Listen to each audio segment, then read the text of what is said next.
ओम श्री गुरुभ्यो नमः। हरि ओम। ओम श्री गुरुभ्यो नमः। हरि ओम। जोग जीवा जरामसीमहि इंद्रशाक्वर गायत्रीं प्रपद्ये तान्ते युनच्मि इंद्रशाक्वर त्रिष्टुभं प्रपद्ये तान्ते युनच्मि इंद्रशाक्वर जगतीं प्रपद्ये तान्ते युनच्मि इंद्रशाक्वरानुष्टुभं प्रपद्ये तान्ते युनच्मि इंद्रशाक्वर पंक्तिं प्रपद्ये। जो जीवा जरामसीमहि इंद्रशाक्वर गायत्रीं प्रपद्ये तान्ते युनच्मि इंद्रशाक्वर त्रिष्टुभं प्रपद्ये तान्ते युनच्मि इंद्रशाक्वर जगतीं प्रपद्ये तान्ते युनच्मि इंद्रशाक्वरानुष्टुभं प्रपद्ये तान्ते युनच्मि इंद्रशाक्वर पंक्तिं प्रपद्ये। जो जीवा जरामसीमहि इंद्रशाक्वर गायत्रीं प्रपद्ये तान्ते युनच्मि इंद्रशाक्वर त्रिष्टुभं प्रपद्ये तान्ते युनच्मि इंद्रशाक्वर जगतीं प्रपद्ये तान्ते युनच्मि इंद्रशाक्वरानुष्टुभं प्रपद्ये तान्ते युनच्मि इंद्रशाक्वर पंक्तिं प्रपद्ये। तान्ते युनज्मि आहं दीक्षामरुहमृतस्य पत्नीं गायत्रेण छन्दसा ब्रह्मणा च ऋतकं सत्ये धायि सत्यमृते धायि ऋतं च मे सत्यं चाभूतां ज्योतिरभूभगं सुवरगमं सुवर्गं लोकन्नाकस्य पृष्ठं प्रज्ञस्य विष्टपमगमं पृथिवी दीक्षा। तान्ते युनच्मि आहं दीक्षामरुहमृतस्य पत्नीं गायत्रेण छन्दसा ब्रह्मणा च ऋतकं सत्ये धायि सत्यमृते धायि ऋतं च मे सत्यं चाभूतां ज्योतिरभूभगं सुवर्गं सुवर्गं लोकन्नाकस्य पृष्ठं प्रज्ञस्य विष्टपमगमं पृथिवी दीक्षा। तान्ते युनच्मि आहं दीक्षामरुहमृतस्य पत्नीं गायत्रेण छन्दसा ब्रह्मणा च ऋतकं सत्ये धायि सत्यमृते धायि ऋतं च मे सत्यं चाभूतां ज्योतिरभूभगं सुवर्गं सुवर्गं लोकन्नाकस्य पृष्ठं प्रज्ञस्य विष्टपमगमं पृथिवी दीक्षा। तयाग्निर्दीक्षया दीक्षितः ययाग्निर्दीक्षया दीक्षितः तया आत्वा दीक्षया दीक्षयामि अंतरिक्षं दीक्षा तया वायुर्दीक्षया दीक्षितः यया वायुर्दीक्षया दीक्षितः तया आत्वा दीक्षया दीक्षयामि द्यौर्दीक्षा तयादित्यो दीक्षया दीक्षितः ययादित्यो दीक्षया दीक्षितः। दीक्षया दीक्षितः याग्निर्दीक्षया दीक्षितः या आत्मा दीक्षया दीक्षयामि अंतरिक्षं दीक्षा तया वायुर्दीक्षया दीक्षितः या वायुर्दीक्षया दीक्षितः या आत्मा दीक्षया दीक्षयामि द्यौर्दीक्षा तयादित्यो दीक्षया दीक्षितः ययादित्यो दीक्षया दीक्षितः तयाग्निर्दीक्षया दीक्षितः ययाग्निर्दीक्षया दीक्षितः या आत्मा दीक्षया दीक्षयामि अंतरिक्षं दीक्षा तया वायुर्दीक्षया दीक्षितः यया वायुर्दीक्षया दीक्षितः या आत्मा दीक्षया दीक्षयामि द्यौर्दीक्षा तयादित्यो दीक्षया दीक्षितः ययादित्यो दीक्षया दीक्षितः। तया आत्वा दीक्षया दीक्षयामि दिशो दीक्षा तया चंद्रमा दीक्षया दीक्षितः यया चंद्रमा दीक्षया दीक्षितः तया आत्वा दीक्षया दीक्षयामि आपो दीक्षा तया वरुणो राजा दीक्षया दीक्षितः यया वरुणो राजा दीक्षया दीक्षितः तया आत्वा दीक्षया दीक्षयामि ओषधयो दीक्षा।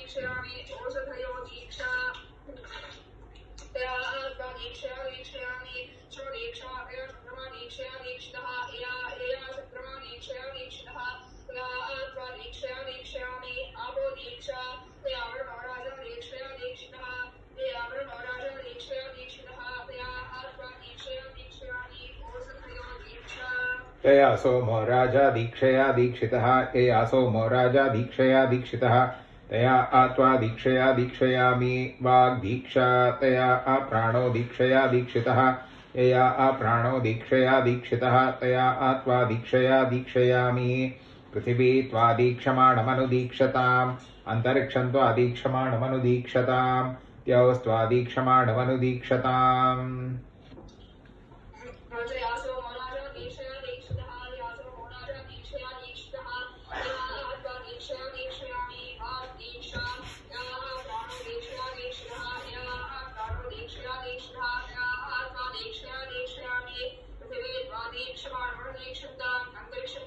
दीक्षता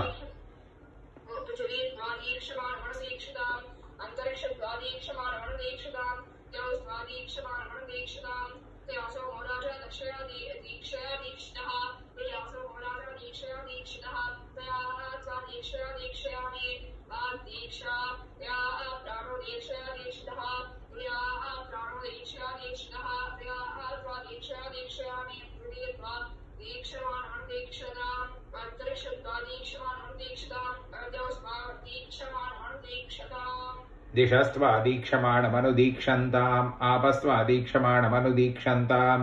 ओषधयस्त्वादीक्षमाणमनुदीक्षन्ताम् वाक्त्वादीक्षमाणमनुदीक्षताम् ऋचस्त्वादीक्षमाणमनुदीक्षन्ताम् सामानित्वादीक्षमाणमनुदीक्षन्ताम् यजोगंशित्वादीक्षमाणमनुदीक्षन्ताम् अहश्चरात्रिश्च कृषिश्च वृष्टिश्च त्रिचिश्चापचितिश्च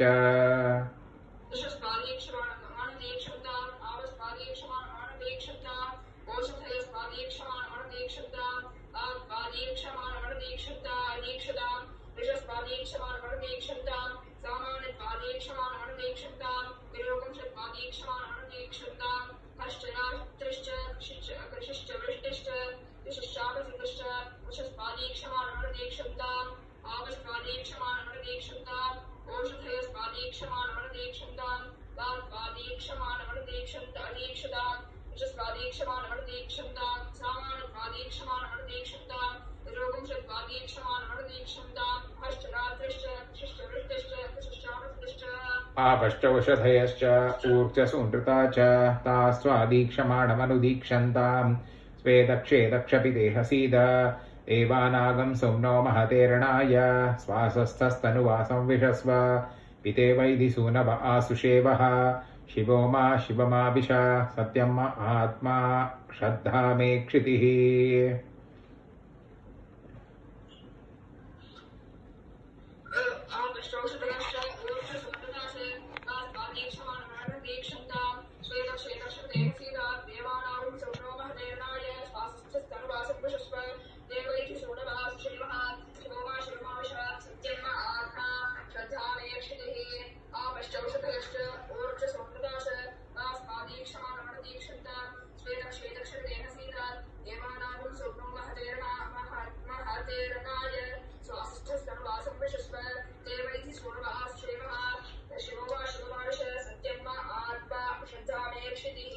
तपो मे प्रतिष्ठा सवितुर्प्रसूता मादिशो दीक्षयन्तो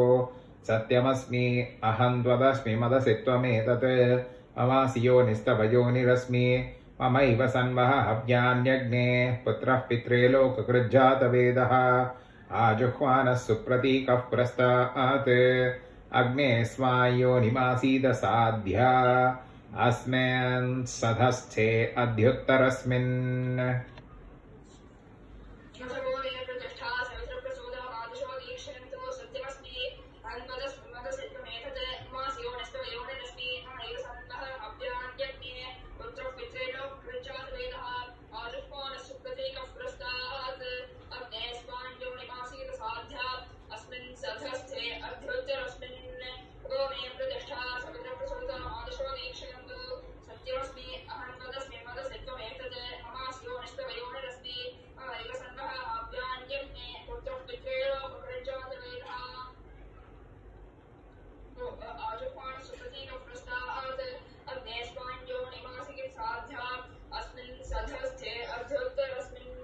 विश्वे देवा यजमानश्च सीदता एकमिषे विष्णुस्त्वान्वेतु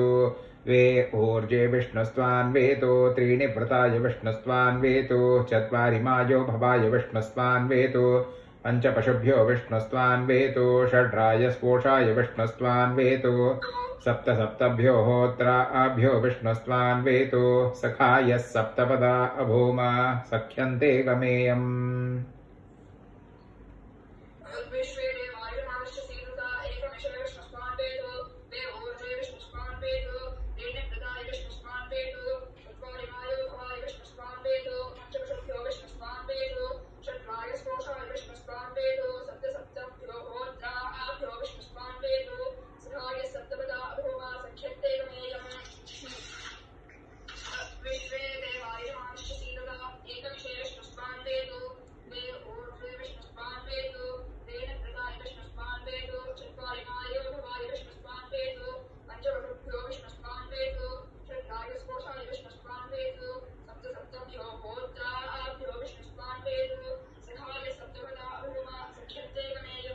सख्याते मायोषं सख्यान्मे मायोष्ठाः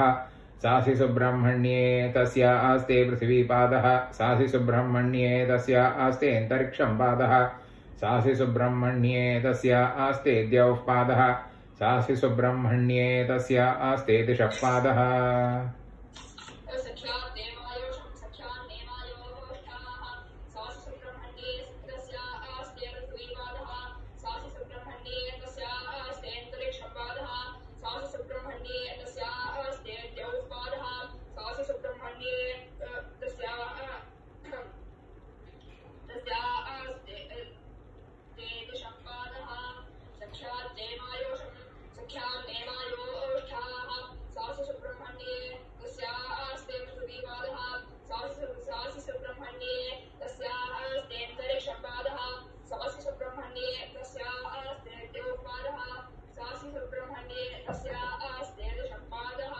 परोरजास्ते पञ्चमः पादः सा नैषमूर्जन्धुक्ष्व तेज इन्द्रियं ब्रह्मवर्चसमन्नाद्यम् विमिमे त्वापयस्वतीं देवाना अन्धेनुगं सुदुहामनपस्फुरन्तीम् इन्द्रः सोमं पिबतु क्षेमो अस्तु नः इमान्नराः कृणुत वेदिमेत्य वसुमतीगं रुद्रपतीमादित्यवतीम्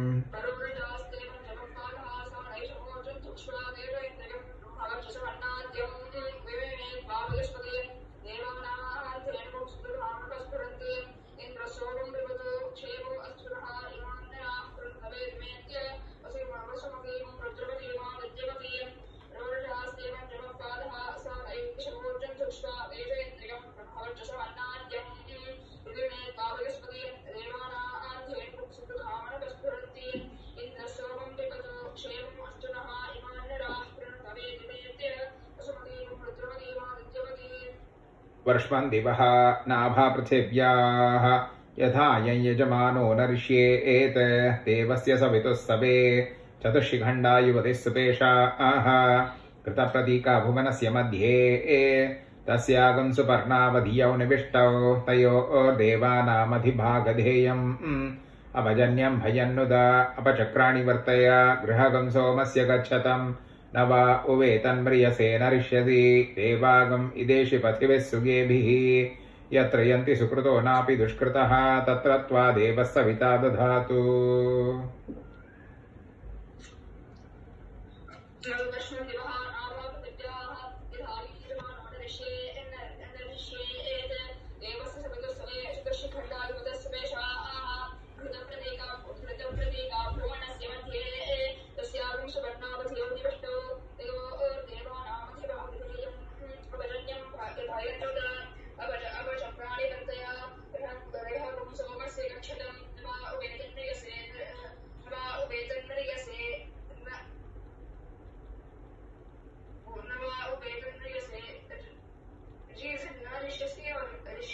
नरिष्यसि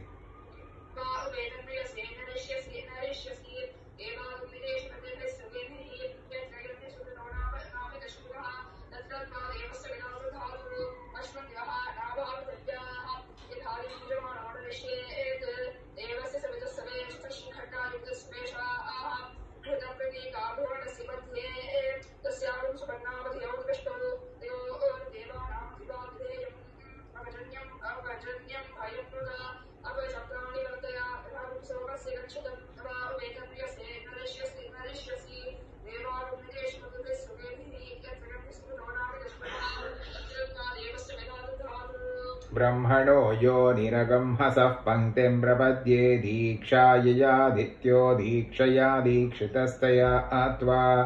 दीक्षया दीक्षयाम्योषधयो दीक्षाद्यौस्त्वा दीक्षमाणमनुदीक्षतामपचितिश्चाक्षिति उत्तरस्मिन् गमे यन्दिशः पाद आदित्यवतीं वर्तय पञ्च च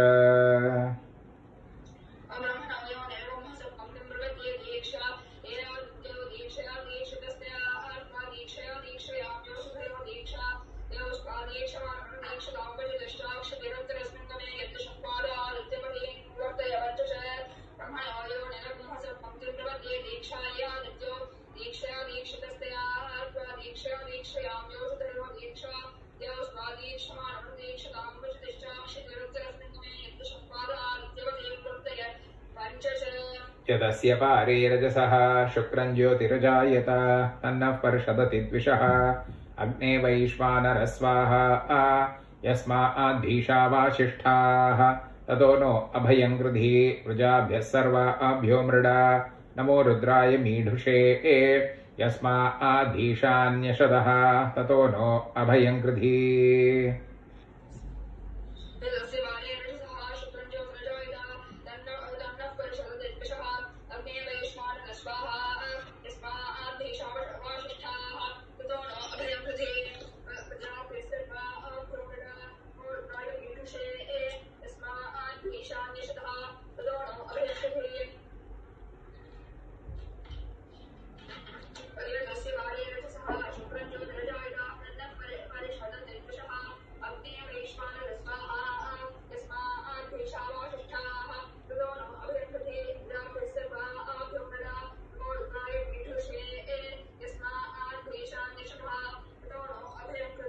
प्रजाभ्यः सर्वाभ्यो मृडा नमो रुद्राय मीढुषे उदुस्रदिष्टप्रतिष्ठमारिषः मे मयि यज्ञं यजमानं च रीरिषः स्वर्गे लोके यजमानगं हि देहि शन्न एधि द्विपदेशं चतुष्पदे यस्माद्भीषा वेपिष्ठाः पलायिष्ठाः समज्ञा आस्थाः ततो नो अभयं गृधी प्रजाभ्यः सर्वाभ्यो मृडा नमो रुद्राय मीढुषे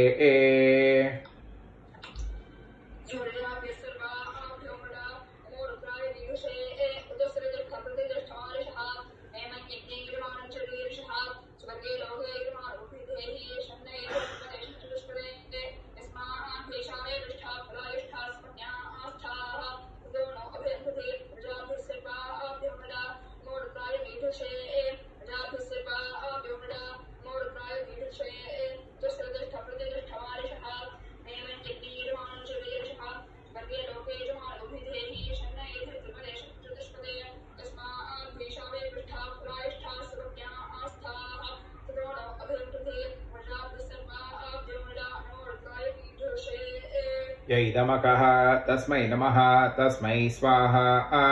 न वा उवे तन्म्रियसे आशानां द्वा विश्वा आशा आह यज्ञस्य हि स्तर्प्रियौ इन्द्र आग्निचेतनस्य च हुताहुतस्य तृप्यताम् अहुतस्य हुतस्य च हुतस्य च हुतस्य च अहुतस्य हुतस्य च इन्द्र आग्नि अस्य सोमस्य पीतं पिबतं जुषेथाम् मायजमानन्तमो विदत् मर्त्विजोमो इमाः प्रजाः मायः सोममिमं पिबात सकं सृष्टमुभयं कृतम्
कृधिमीडुषे हुतस्य च सप्त च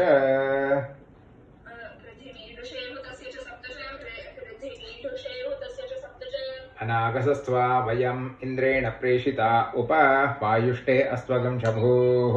मित्रस्ते अस्त्वगं शभोः वरुणस्ते अस्त्वगं शभोः अपा आङ्क्षया रतस्य गर्भाः भुवनस्य गोपाश्येन अतिशयः पर्वतानां ककुभः प्रयुतो न पातारः भग्नुनेन्द्रगह्वयता कोक्षेणाभिवागश्चातयता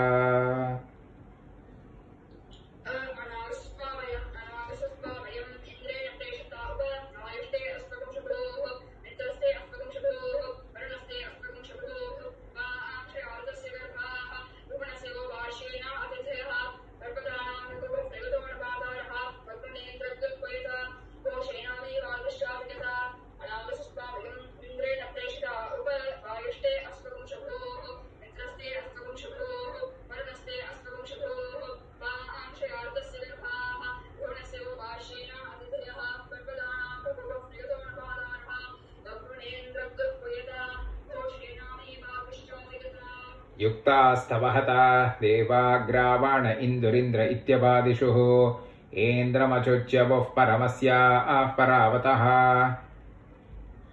आस्मात् सदस्थात् ओरोरन्तरिक्षात् आसुभूतमसुषवुः ब्रह्मवर्चसम् आसुषवुः समरे रक्षागस्य वदिषुः अपहतं ब्रह्माज्यस्य वाक्च त्वामनश्च श्रीणीताम्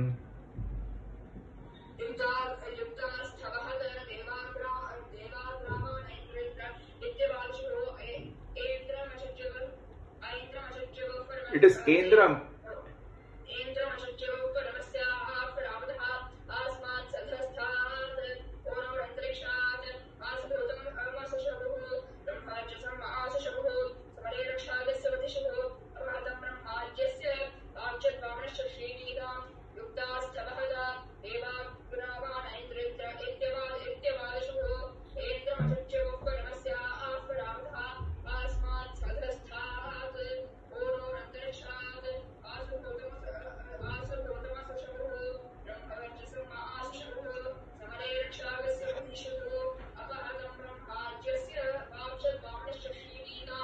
Once more.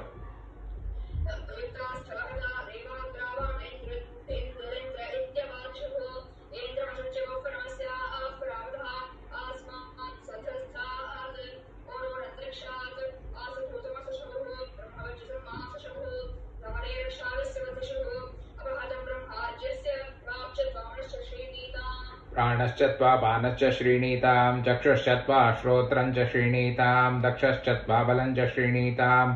ओजश्च त्वा सहश्च श्रीणीताम् आयुश्च त्वा जरा च श्रीणीताम्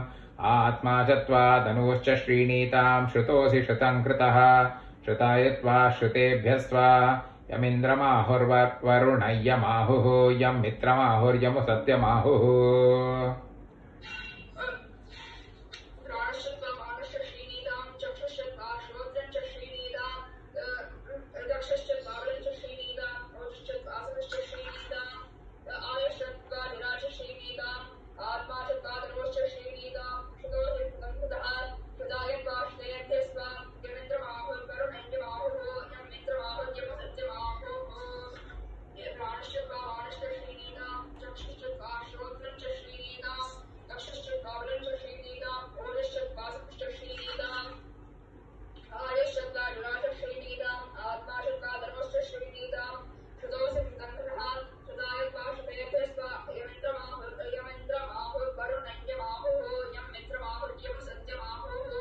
यो देवानां देवतमस्तपोजाः तस्मै त्वा तेभ्यः स्वा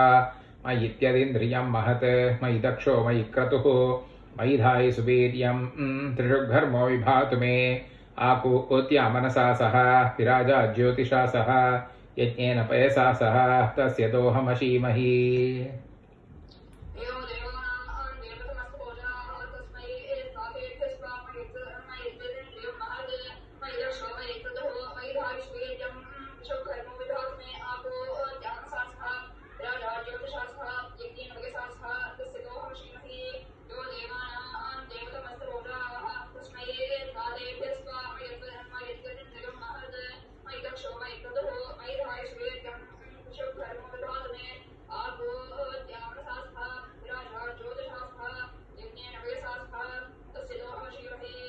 तस्य सुम्नमशीमहि तस्य भक्षमशीमहि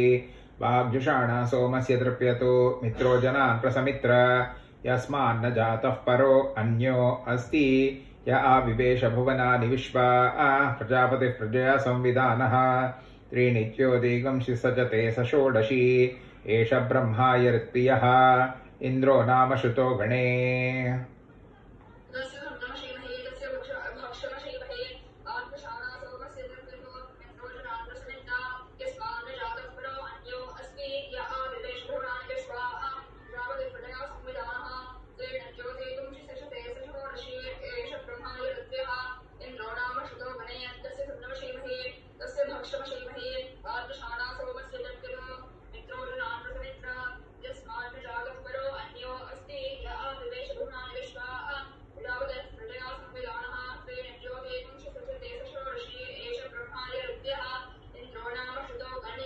प्रतेमहे विदथे शगंसि शगं हरि